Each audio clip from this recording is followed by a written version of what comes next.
Chapter 2. Avoiding the Management Trap. Reinforce self-sufficiency rather than dependency. Network marketing is based on a team-building philosophy rather than a supervisory one. Perhaps the single most frequent cause of failure in network marketing is the mistaken belief that we must manage our downline distributors. Typically, after new associates spend their first month or two recruiting 10 or 15 friends, they end up devoting the rest of their time attempting to make those few people successful. That's what we call the management trap.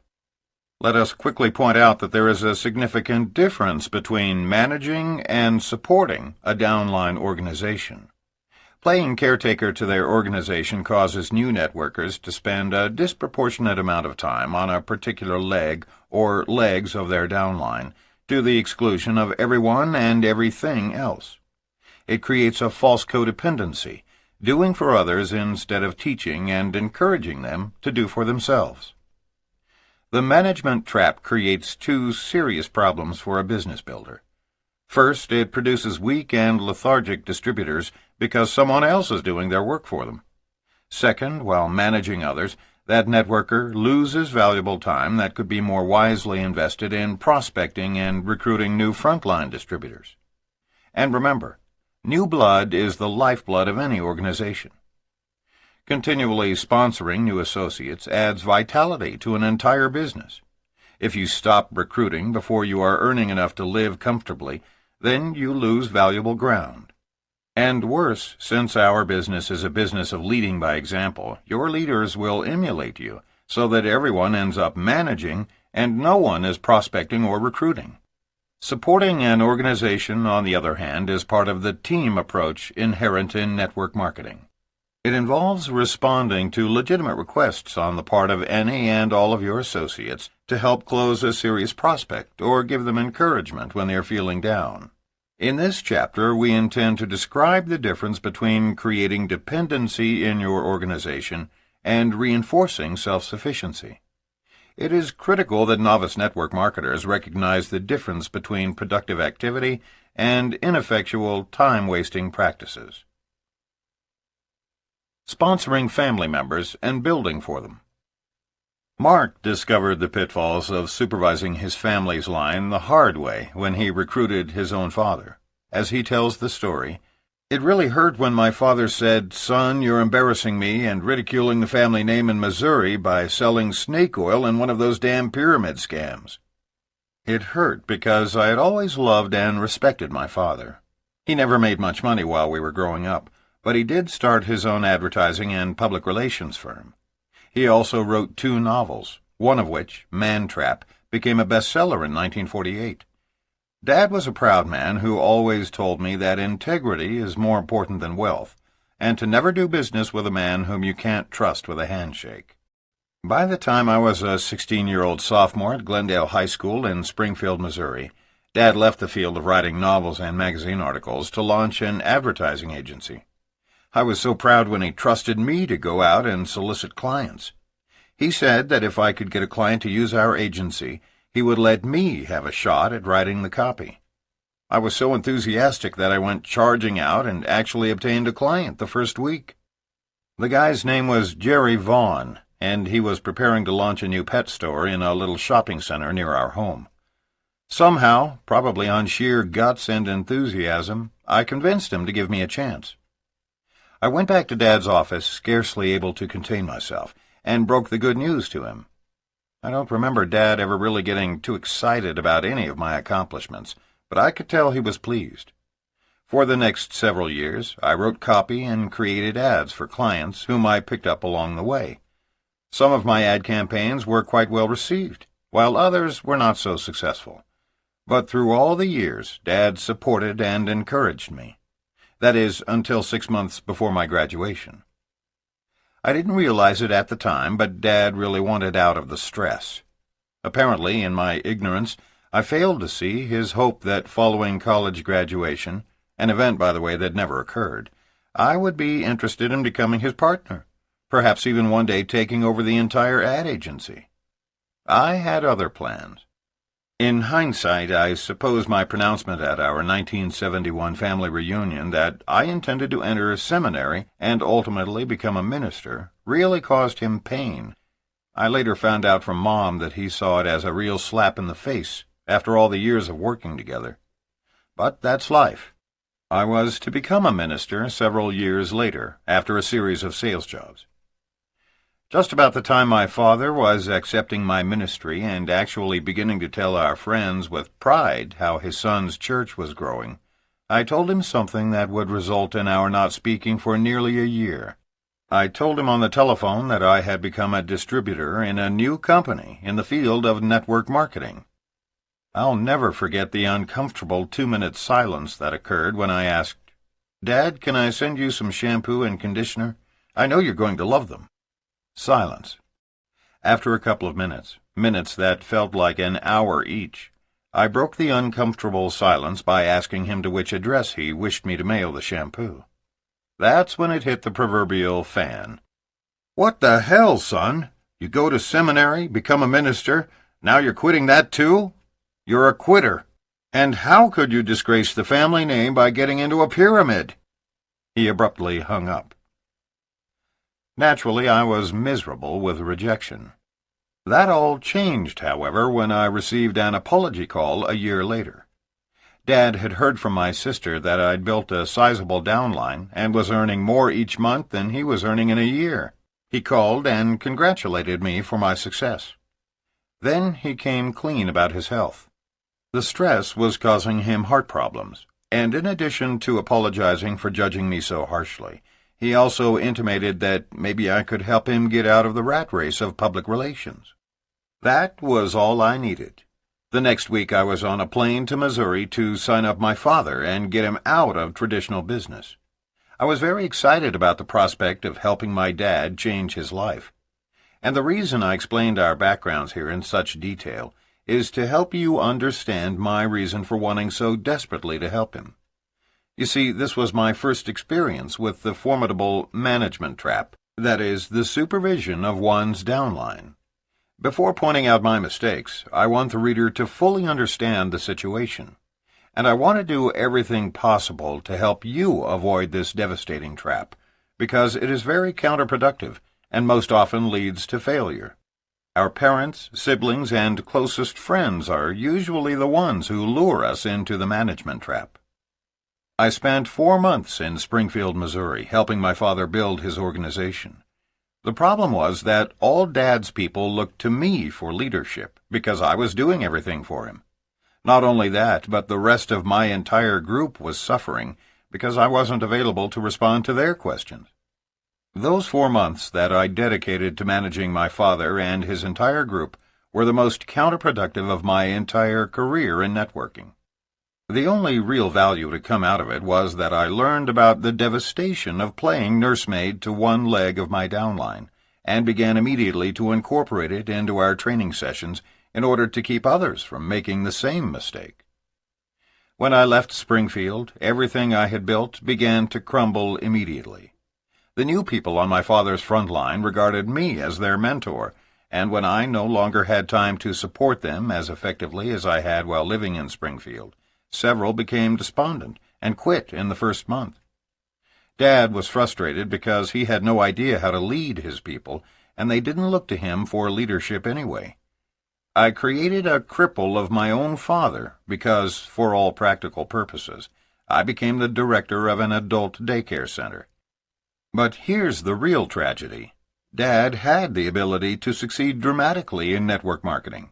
He had great communication skills, loved working with people, and had the overall competence in business that would have allowed him to build and run a quite successful organization worldwide. But I ruined it for him. You see, I loved him so much and was so committed to his success that I inadvertently created a weak person out of a strong one. My father's gone now. He passed away last year. And sometimes while sitting in the solitude of my study thinking of Dad, I secretly wish an angel would appear and wave a magic wand, leaving behind a tiny golden plaque above his ashes which reads, "Here lies a great man, Dwayne Yarnell, who could have been greater had his son not loved him too much." But because I didn't know then what I know now, I feel no real guilt. Dad and I had a great friendship to the very end. Next, I headed straight to Orlando, where my sister Melissa was a very successful executive analyst for the Tupperware Company. With my sister, I had a legitimate reason to enter the management trap, or so I then mistakenly thought, because I felt that she had a personal conflict of interest. Because Tupperware is a direct sales company, Melissa felt that for her to build a network in another company would be entirely inappropriate. I admired her decision and decided, once again, to manage my sister's entire downline. I recruited her frontline leaders, trained them, and supported them, because Melissa just couldn't violate the trust Tupperware had placed in her. Once again, I fell unwittingly victim to this administrative role. Meanwhile, all my other organizations across the country were feeling the frustration of seldom reaching me because I was so vitally focused on managing my own family's groups. To make a long story short, when I went back to my own home in Aspen, Colorado, I had successfully wasted over 8 months building my executive downlines for both my father and sister. Within a year, both relatives had quit, and virtually everyone in both of their organizations had either quit or become wholesale buyers of the product. I had wasted so much time, and worse, by loving them too much, had unwittingly stripped them of their leadership roles. Fortunately, Dad had managed to recruit a couple of my old high school and college buddies, Gary Turner and Jim Grundy. Over the years, they did quite well, but in the end, both opted to pursue other avenues, and today we earn not one penny from the efforts of extensively working with relatives. Taking on the position of caretaker to my group served to lower my income, spoil both my father's and sister's chances to succeed, and throw me off track for nearly a year. The truth is, I should have spent only 1 week in each city training Dad and Melissa. Then they might have both been prepared to build their groups. If you find yourself alone in network marketing, with none of your family members supporting you, there are better ways to transform them than trying to coerce them into the business, and then doing it all for them. If we want to change others, we begin by changing ourselves, and alterations in their behavior will naturally follow. The truth is that we are empowered far less by heredity, luck, and circumstances than by our vision of what we believe is truly possible for ourselves. Jimmy Cossert of Renton, Washington, is one of the legendary big money earners in the networking industry.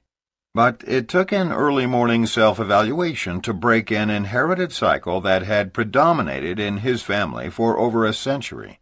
He explained it to us in this way. It was near the end of my first year in MLM that I chose, early one morning at 5:00 a.m., to break the cycle of poverty that had been in my family for generations. Everyone I recruited had quit. Everyone. Everyone I loved had told me no. I had no money coming in, no chance to return to a downward spiraling real estate market with any hope of financial recovery, no experience in other fields, no college education, and no will to persevere. My great-grandfather had been poor and uneducated, as had my grandfather, my father, and now me. Poverty, I thought, just ran in the family. My wife and children slept silently, and as I sat contemplating these people I so loved, and our uncertain future, a blinding flash hit me. Everyone in my past, perhaps at one time or another, had probably lamented the rotten hand they'd been dealt. But unlike them, I had one ace in the hole. Unlike my ancestors, I was now privileged to be in a great company, where people were actually earning unlimited income. None of my forefathers had ever been given that option. I, Jimmy Cossert, had been chosen to lead the charge out of generations of servitude and mediocrity for an entire ancestry who, before me, were never so privileged as to be able to restore dignity to our family tree. As I tiptoed to the bedsides of my 1- and 3-year-olds, I silently affirmed, "I will do for you what my great-grandfather would have done given the same opportunity. I will finish this race, and I will win." From that moment on, I set out to break the cycle of poverty. I know my predecessors might have done so themselves, had they been blessed with an unlimited income opportunity. My wealth now stands as a testament to a great-grandfather who persevered in everything he did in a generation which offered no possibility for wealth and time freedom for poor, uneducated people.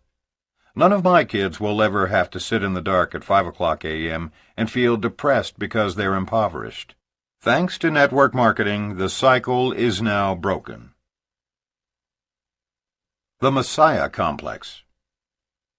With both of us coming from theological backgrounds, we know what it's like to be victims of the Messiah Complex, which is very similar to the management trap, but with more emphasis on saving people. Given our backgrounds, at one time or another, we wanted to save the entire world and every single person we sponsored. Each time we found a good person, especially one who appeared to need saving, we would end up dedicating much of our time managing that individual and his or her entire organization. But it doesn't work, as Rene and I both learned over and over. Here's the irony. Those frontline recruits who demand the least attention are usually the ones who become the most successful. For example, let's consider Dennis and David Clifton, brothers from Texas. At the time, Dennis was a student in the doctoral program at the University of Texas, and David was a detective with the Houston Police Department. After only about a month in the business, Mark recruited Dennis and taught him everything he knew, and Dennis then taught David what Mark had shared with him.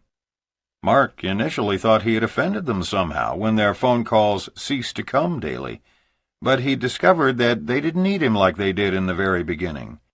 They had their serious prospects call him to confirm the authenticity of this business and to be closed, but otherwise they understood the simplicity of recruiting and training others, and they just did it. If there's one primary lesson we learned during our first few years in networking, it's that those recruits who need us the most usually succeed the least, and those who prosper self-sufficiently deserve all the credit. Mark recalls, I remember it feeling like a real slap to my ego the first time Dennis Clifton went an entire month without calling for help. Yet when I awakened from my need-to-be-needed stupor, I was astounded to discover that the Clifton boys had passed me by. Only in MLM is it rewarding to have our downline members reach the very top level of our compensation plan before us. Kathy Dennison and Terry Hill needed no Messiah either. In spite of the fact that neither had ever participated in MLM before, even as frontline distributors, they simply didn't need Mark to save them. Except for a few telephone calls their first month or two, and some help closing prospects in their first years, they became totally self-sufficient immediately. The new people who whined and moaned and complained were all out of the business in a few months. Those who have become millionaires did it primarily on their own. Mark gave them the support and the duplicable system Richard Call taught him, and they proceeded to successfully accomplish great things. They are all winners. The last thing a winner needs is a manager or a savior. Remember, if new recruits finish their training and go to work without calling you every day and asking you to do everything for them, don't be offended. Be joyous. In this business, everyone has the ability to do great things, but those who lean on their uplines for everything are usually the ones who fail the most rapidly. What makes our industry so much grander than traditional employment opportunities is the fact that we are compensated for our productivity. We aren't like some traditional corporations, such as TWA, who, at the time of this printing, haven't given their hardest-working employees a raise in 10 years, while their CEO allegedly continues to earn $3,000 a day. If new associates want to earn more than a particular leader above them, they just need to be more productive, i.e., find more frontline distributors and customers who will use and share the products. That's what we love most about our business. While we can never actually lose our downlines, unless we stop ordering products, our downline leaders can certainly pass us in earnings. And some of ours have, especially since 1992, when we chose to dedicate ourselves to enhancing this industry's image through positive articles and media reports, lectures to universities, clubs, and organizations, and books such as this.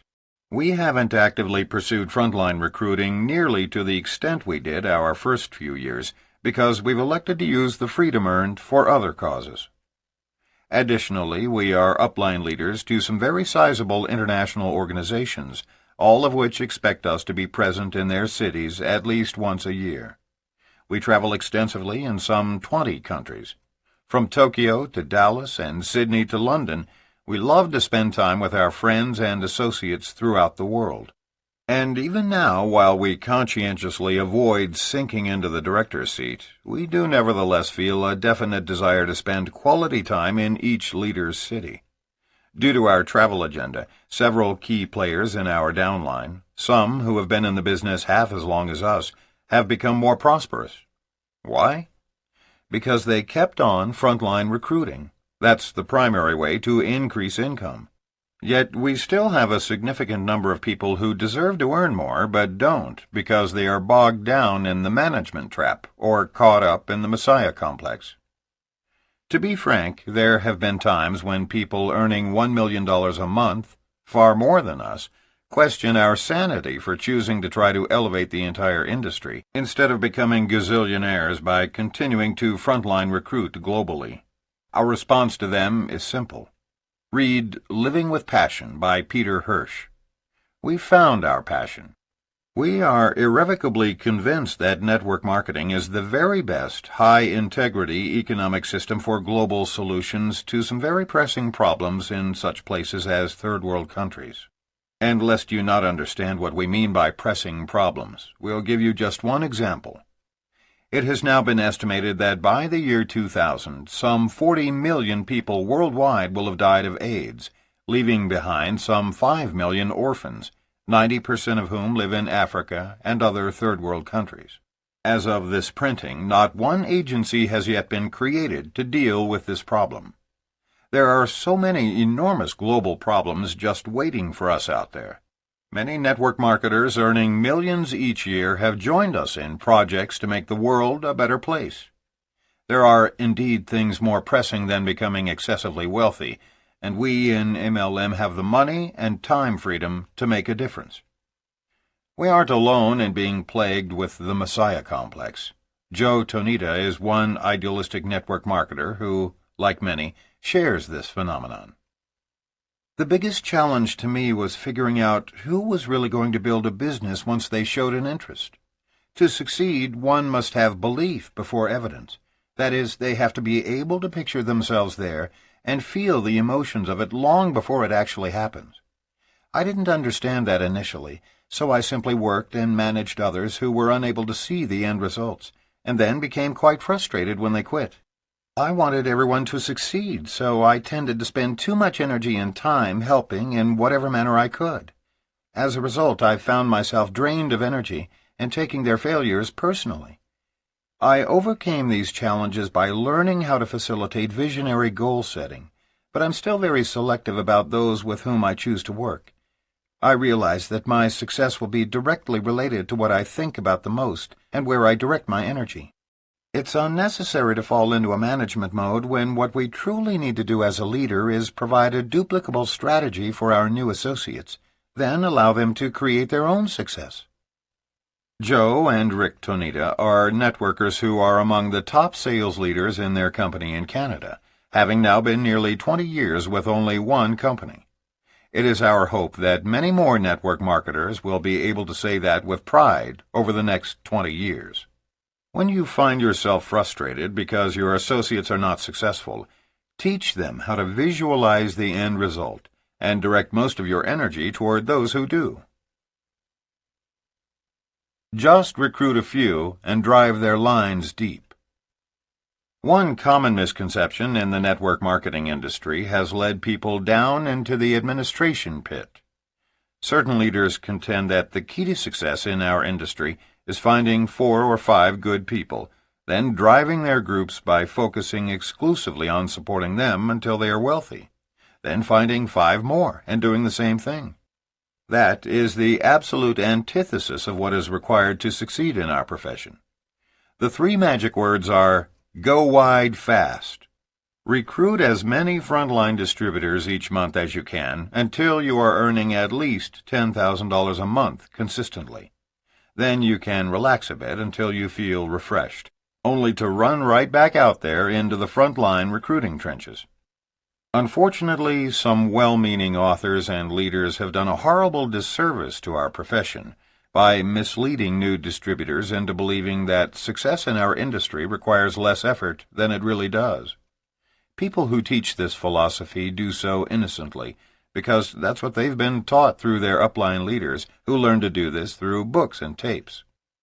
The first 90 days of warm market prospecting are much more personal and support-intensive, since new distributors are focused on their friends and families. We will discuss this more in later chapters.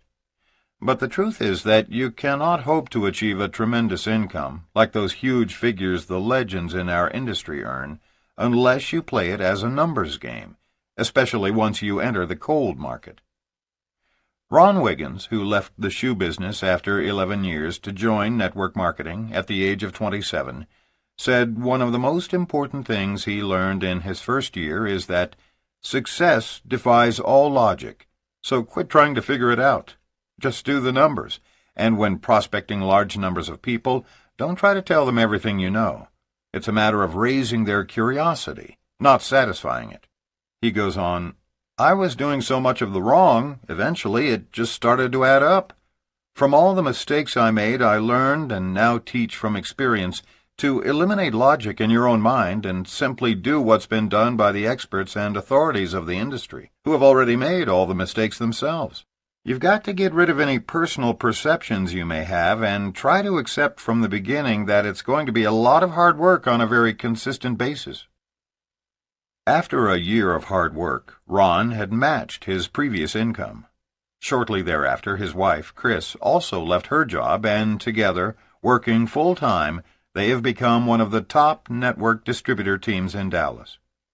It took Ron and Chris 4.5 years to reach the very pinnacle of their company's compensation plan. Today, they earn a 5-figure monthly income.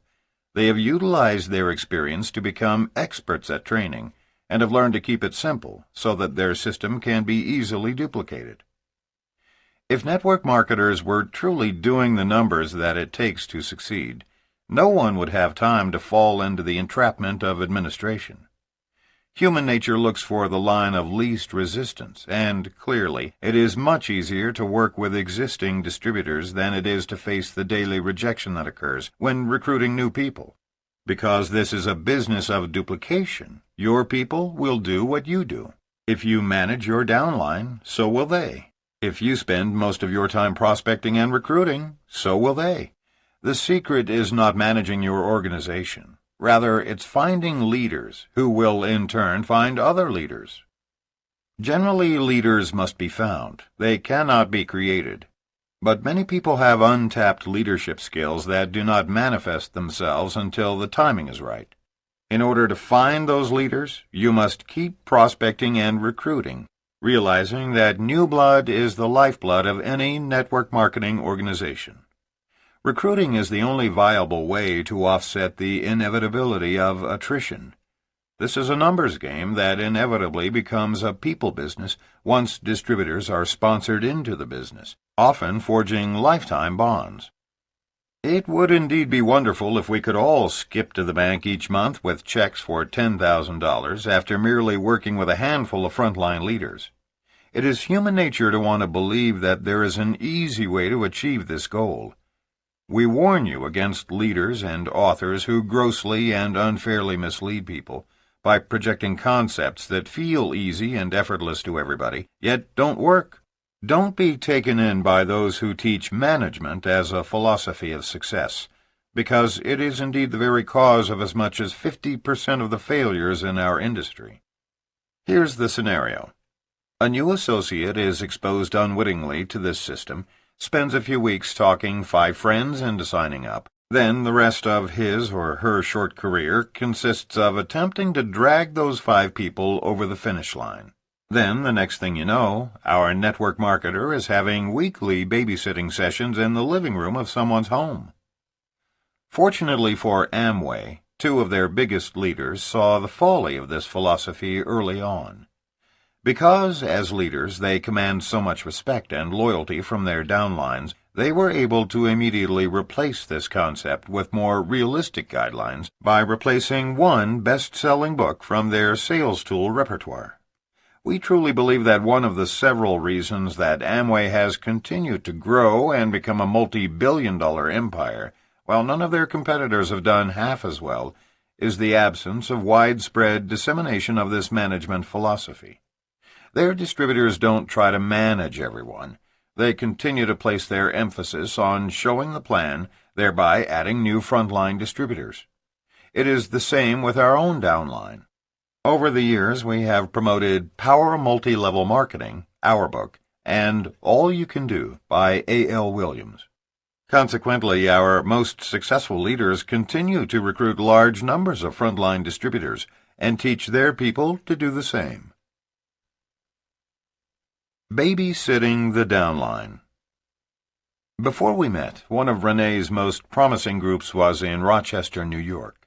It was a dynamic growing leg of her organization led by a couple, Gary and Lori, who were self-sufficient with all of the vision, the integrity, and the enthusiasm to succeed at network marketing.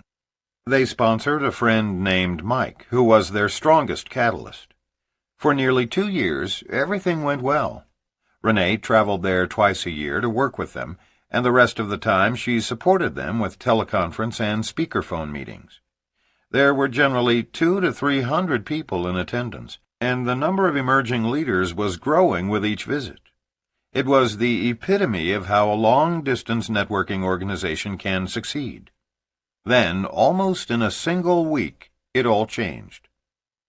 Mike, once the best recruiter in the whole group, had secretly slipped into a management mode. His group was sizable, and he felt it was time to devote his energy to overseeing their recruitment activities. Because of his strong personality, no one felt they could do anything as well as he did it. With Mike so readily available, his organization leaned on him for everything. Presentations, hand-holding sessions, closings, sizzle sessions, product clinics, and pep talks on the phone. Depressed and discouraged, Mike phoned Gary, who suggested that he talk to Rene. The phone call went something like this. "Mike, you sound down. What's the problem?" Rene was concerned. "I don't know. It just isn't working anymore. I'm absolutely fed up with babysitting my group. Isn't there anyone out there who can just do it on their own?" "Mike, you're the best recruiter in the business. How many people have you sponsored this month?" There was a hesitation before he answered. "I'm too busy babysitting, and no matter how hard I work, my group isn't growing anymore. I don't get it." "You know the saying, new blood is the lifeblood of this business. Stop recruiting and your organization dies a slow death. You want it to come alive? Go back to what works and what you do best. Recruit." "I just can't see the light at the end of the tunnel. It looks like I'll be babysitting the rest of my life. Ask my wife, I'm not even good at babysitting my own kids. If I could just find a way to do this without babysitting." 1 month later, Mike found a new company, a wholesale buyers club. It was exactly what Mike was looking for. A deal with no inventory, no product information to learn, no training required, and no babysitting a downline. Just sponsor people, and when they order anything, the upline gets a cut. Or so he thought. He told everyone in Rochester about this great new company. Gary and Lori were horrified, but fearing that they would lose out, they also signed up in the new company, just in case. Nearly all the leaders followed Mike into this new deal, but only as a backup to our company, of course. Yet because of this distraction, many of Gary and Lori's downline lost focus. The last time Rene went to Rochester, Gary and Lori were out of the business, and the number of serious players had dwindled from a few hundred down to about 25. 6 months later, the Wholesale Buyers Club was out of business. When we stopped to analyze what happened, we realized it all started when Mike stopped recruiting and became discouraged with babysitting his group. This was the time to give extensive support to the Rochester group, a time for new leaders to emerge. Had Gary and Lori been able to stay focused themselves and not let Mike divert them and their entire organization, this group could have become one of our largest legs. If the clock of time could be rewound, Rene would love to have them all back. I'd built a close relationship, both upline and downline, to Gary and Lori, and I miss these friendships that were once a regular part of my life. But once an organization has fallen apart, it is far easier to give birth to new people than it is to try to revive the dead. Experience abroad. One of our most graphic examples of the management trap occurred when we opened a foreign market. We sponsored one couple, taught them everything we knew, and worked through them to build a dynasty in the new country. We developed a friendship and found that we shared many things in common, including similar life values. Prior to the official launch, we did weekly teleconference calls, which is both a legitimate and efficient way to build a new market prior to a company's opening. Through our mutual effort, and to our delight and surprise, we had more than 1,500 serious prospects attend our opening day celebration at a private location hosted by us. For us personally, it was the single largest launch of a foreign market in which we had ever participated. And yet, a year and a half later, our frontline couple's income continued to drop below their first executive check. How was this possible after such an awesome beginning? Prior to the official launch, everything was kept to a simple system. No hotel meetings, just friends telling friends. No literature, not even products, because they weren't allowed to be sold yet. But almost immediately after the opening, the couple we sponsored stopped building their frontline and started managing their group. In fact, they spent the next 18 months creating sales tools and coaching those struggling on their front line to buy as much product as they needed in order to meet monthly requirements for advancement. Although we translated our own materials for their use, they were convinced that their culture required something different, so they developed a new manual to replace ours. They developed slides for hotel meetings because they believed their compatriots would respond especially well to that kind of presentation.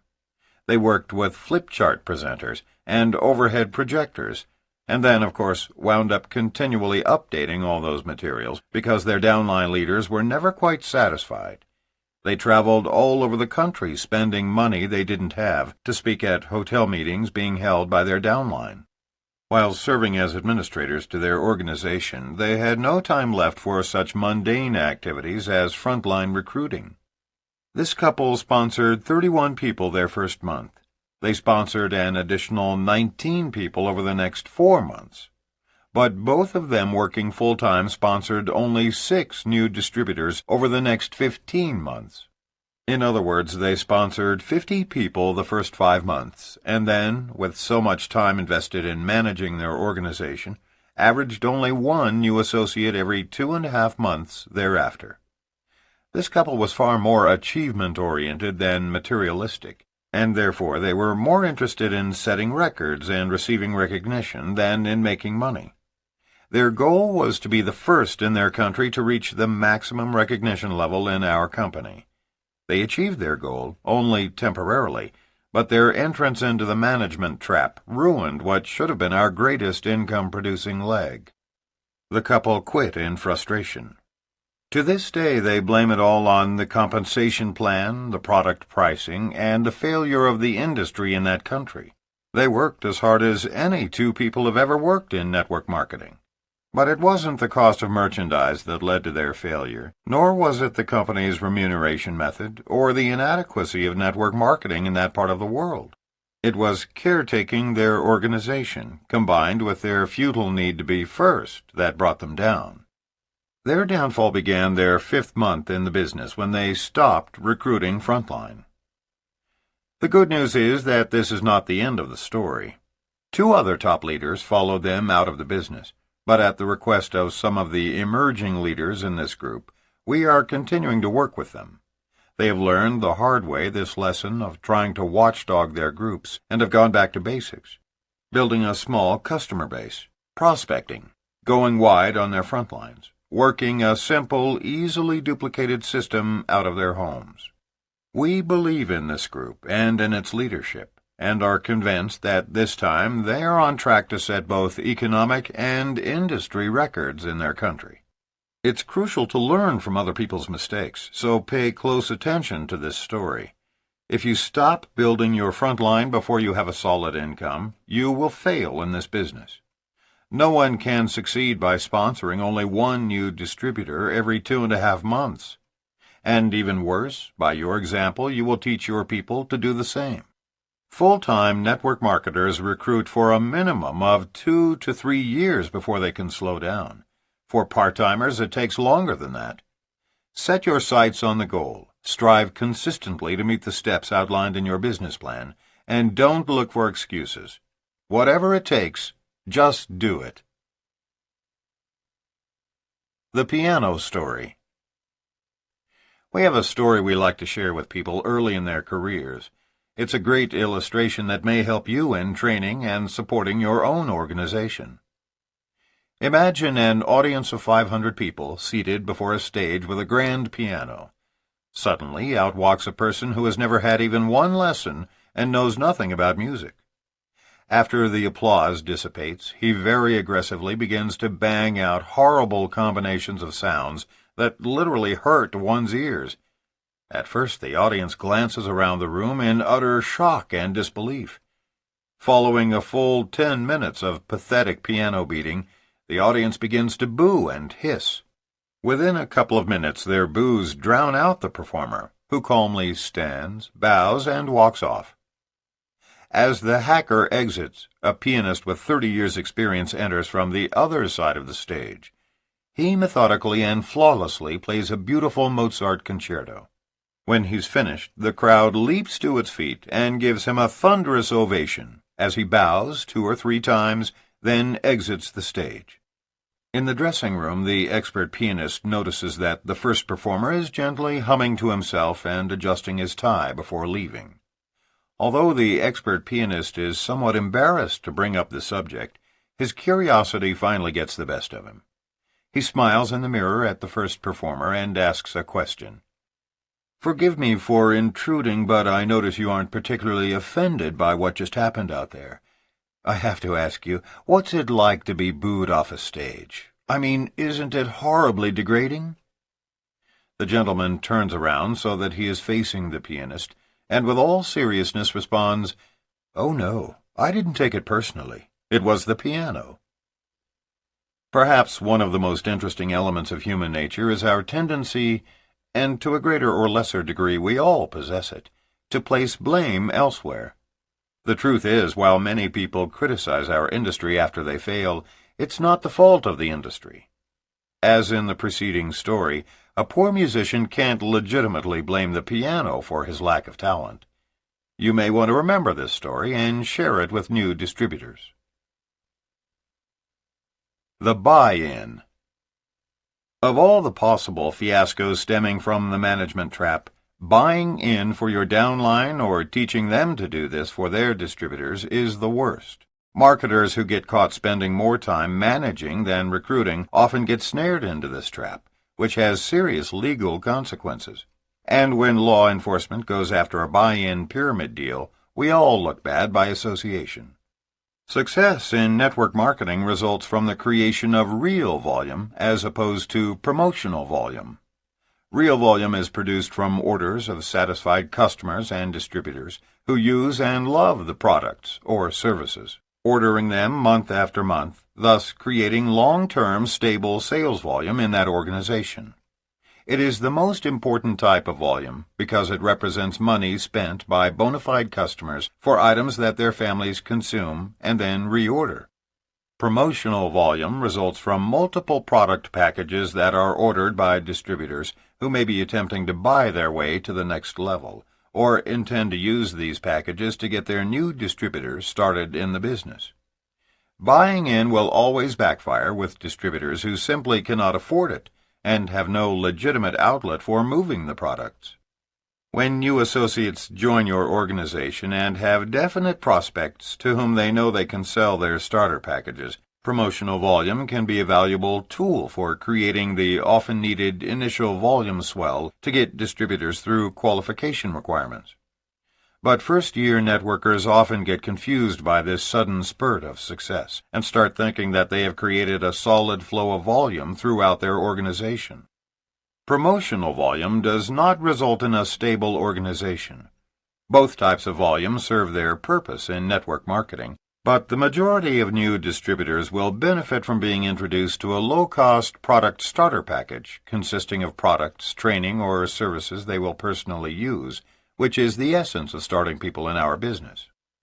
Some people caught up in supervising their groups who are simultaneously working toward promotions and higher rankings within their companies will often purchase unneeded products and then teach their personally sponsored frontline distributors to do the same thing in order to meet requirements for advancement. However, if distributors are doing this business right, they will be recruiting enough new people each month in order to advance through the ranks properly. But if they start attempting to manage a small group of marketers, they may find at the end of the month that their sales volume requirements are not adequate. So they simply call in an order for products they don't really need or intend to sell in order to meet promotion requirements, hence the name promotional volume. Front-end loading is forbidden by state and federal regulators who believe that such activities are pyramid-like in nature. We agree. In fact, we have a term for this kind of activity: garage qualifying. We sometimes wonder how many American garages are crammed to overflowing with non-run pantyhose, 3D cameras, home insulation, videos, and other non-consumable products. If all of America's garage products were put together for one big flea market, we're sure it would stretch from Missouri to Maine. Don't ever allow yourself to be duped into believing that you can buy your way to the top of a company. You can't. And if for any reason your company's compensation plan is set up to reward those who buy in, it's just a matter of time before some Attorney General or Federal Trade Commission representative slams the regulatory cease and desist order on the company. The process of buying in never leads to long-term success. It only serves to bridge the gap between levels in a compensation plan. We do not know any distributors earning big money who bought their way to the top, but we know many who have garages full of products. Of course, if the leader is seen buying in, the troops will all do the same. In a short time, you've got a bunch of people with garages full of dust-gathering products, and then it's just a matter of time until they become disgusted and quit. And when they do, rest assured they'll tell everyone who will listen what a horrible scam this industry is. Many of the better companies have implemented product return policies of up to 90%, which precludes people from being burdened with so many products. It can be a rude awakening for a buy-in leader when his check arrives and it's minimal because his company has charged back all returns from the very angry distributors whom he front-end loaded. Some network marketers, in their eagerness to get off to a fast start, simply don't understand this philosophy and will make the mistake of skipping over the critical step of creating real volume in their organizations. It is vital that all new distributors begin with a solid commitment to use as much product as possible, share the product personally, especially among close family and friends, and teach everyone in their organization to do the same. As simplistic as this may seem, it must be done before beginning the more dramatic and gratifying process of creating large recruiting volume through your power players and teaching them to duplicate the process.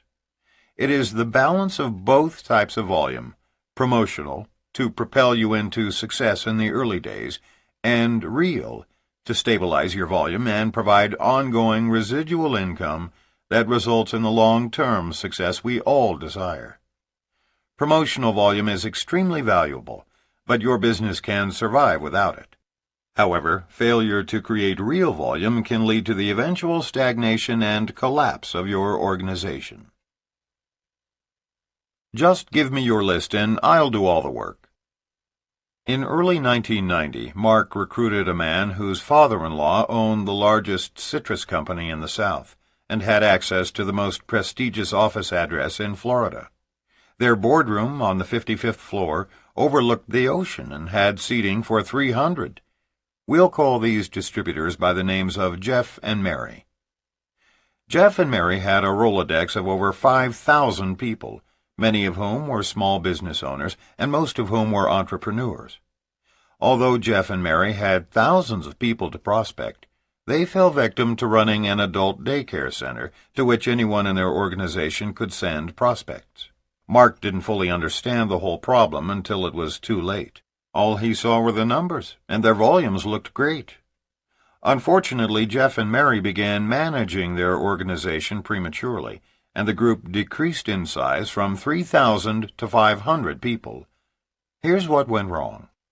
Never tell people that all they've got to do is sign up, give you a list of potential distributors, and then you'll do the rest.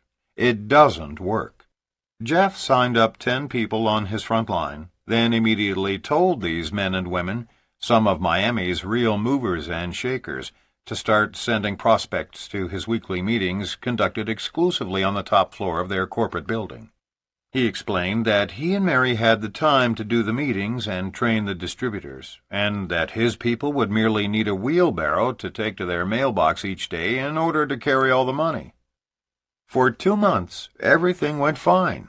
Every one of the noon meetings on Tuesdays, Wednesdays, and Fridays were filled with curious prospects sent by bosses or close, wealthy friends to investigate this business opportunity.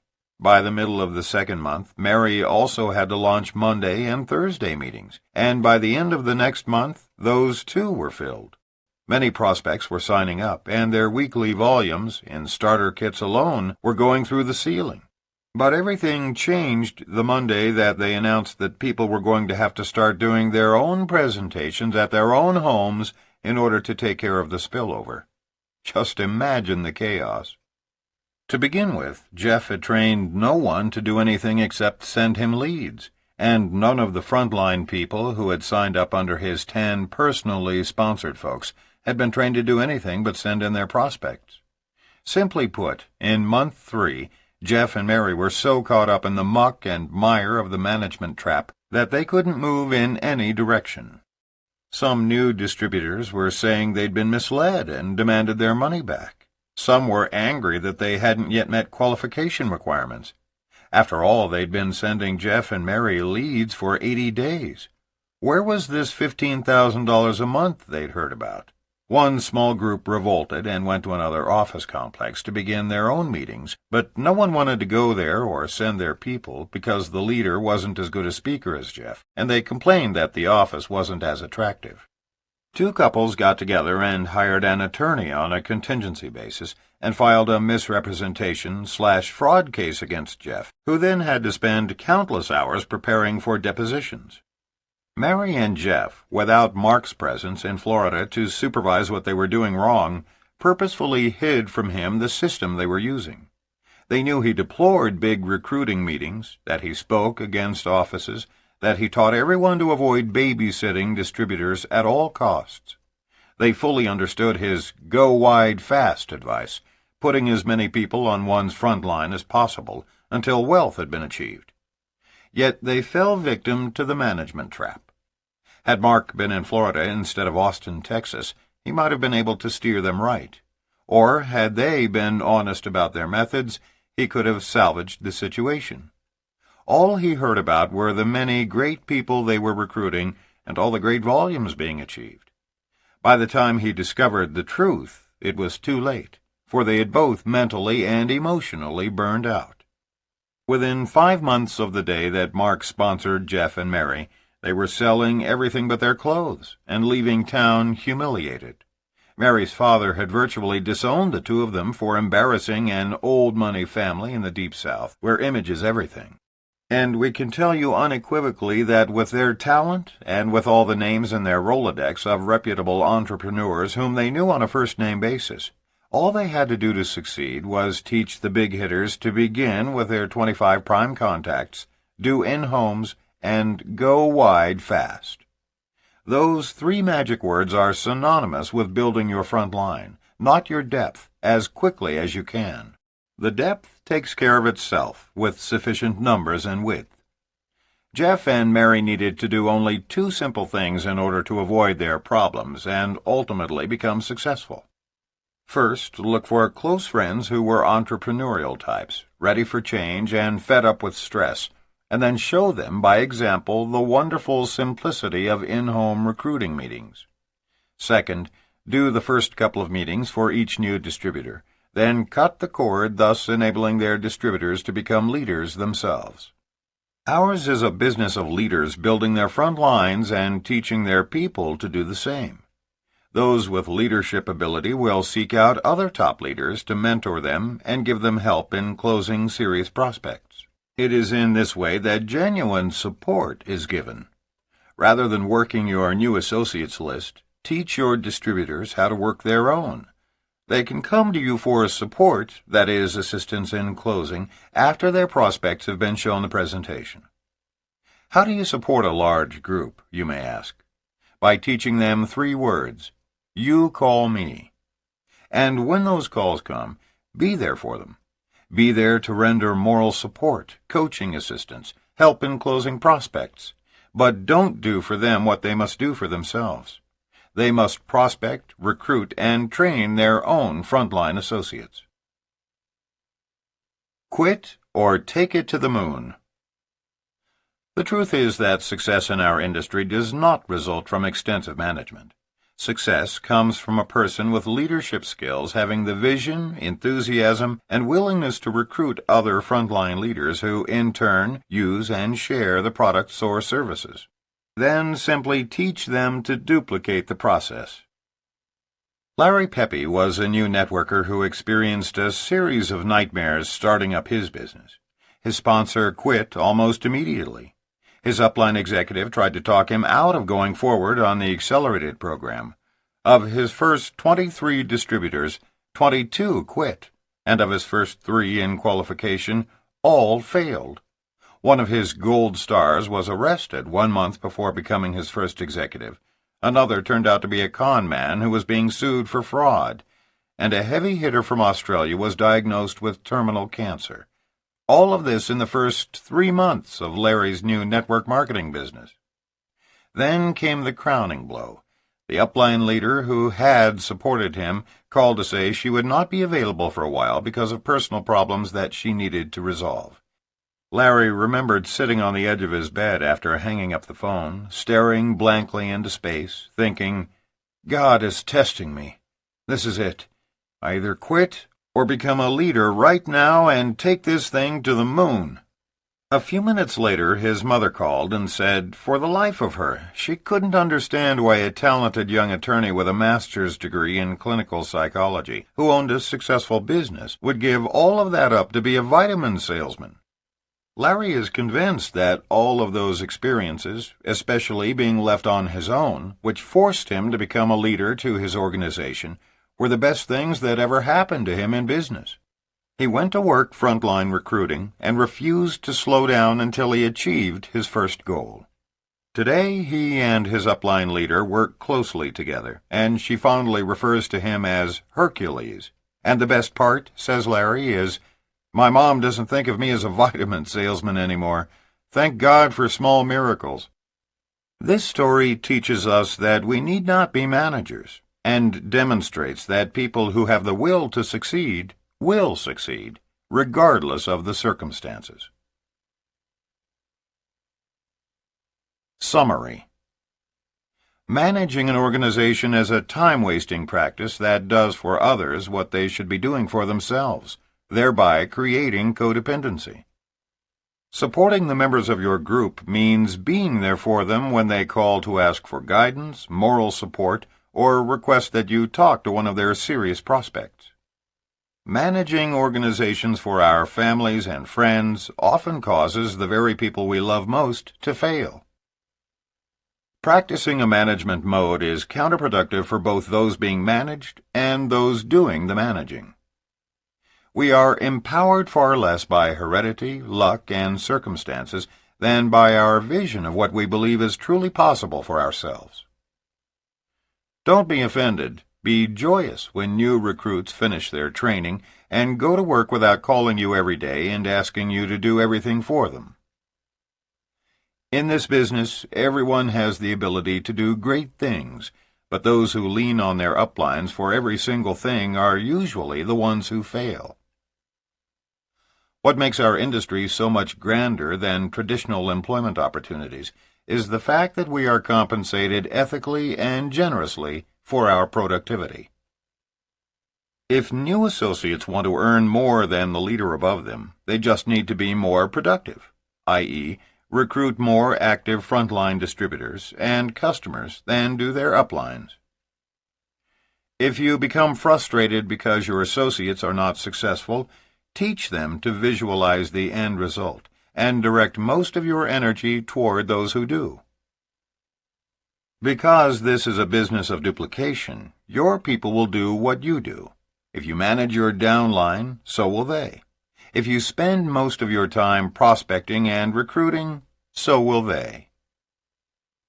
Babysitting a downline is not an effective way to build a business. The key to successfully building a large, dynamic organization is to steadily continue to prospect and recruit, creating a wide front line. Don't make the mistake that results in nearly 50% of the failures in our industry, building your front line for the first few months, then stopping to manage your people. Merely overseeing the activities of your organization is not leading them, but rather misleading them into rearranging their deck chairs on the Titanic. Set your sights on the goal, consistently meet the steps outlined in your business plan, and don't make excuses. Whatever it takes, just do it. Of all the possible fiascos stemming from the administration of your organization, buying in for your downline or teaching them to do this for their distributors is the worst. Promotional volume, that is, money spent on products, samples, and multiple kits, is initially a means of helping distributors meet volume requirements for qualification. Real volume, that is, products or services ordered for regular monthly usage by satisfied customers and distributors, is what ultimately creates passive residual income, and is the essence of what makes network marketing a viable, ongoing business. Your business can survive without promotional volume, but failure to create real volume by not acquiring legitimate customers or not using all your own products can lead to the collapse of your entire organization. Network marketing is a business of distributors building their own front lines and teaching their people to duplicate that process. If each network marketer builds his own front line, following the advice, "Go wide fast," the depth will take care of itself, and the cream will always rise to the top. Support a large organization by teaching them 3 words: "You call me." Be there for your downline to render moral support, coaching, and assistance in closing their prospects, but don't try to do for them what they must do for themselves. Success comes to people with leadership skills, a sound vision, enthusiasm, and the willingness to put forth the effort to build an organization and find others who will do the same.